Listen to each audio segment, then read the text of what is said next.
Assalomu alaykum azizlar. Mana Damas mashinamizning shumkasi tayyor bo'ldi. Bu mashinamizga ostdan urib beramiz. Faqat 7 ta eshik urib beramiz. 6 ta eshigi, 2 ta qanotini.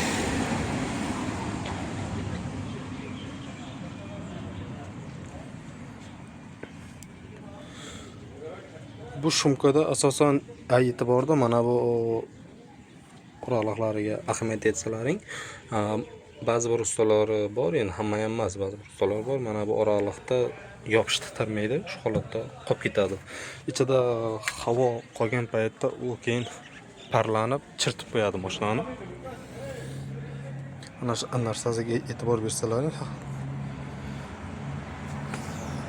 mashina umuman chirimaydi.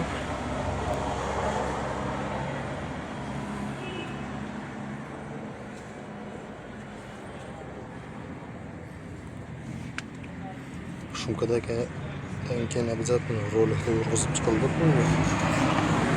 Yaxshi oqish uchun ichida ostidagi havolar chiqarib yuborish uchun siqib.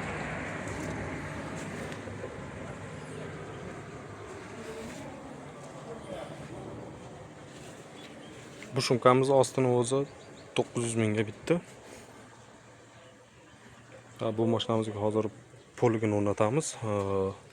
Undan keyin ertasiga agar uspet qilsak, kechasi agar eshiklar shumkasini qilamiz, bo'lmasam ertaga qilib shumkasini qilib mashinani tayyor holatga keltiramiz.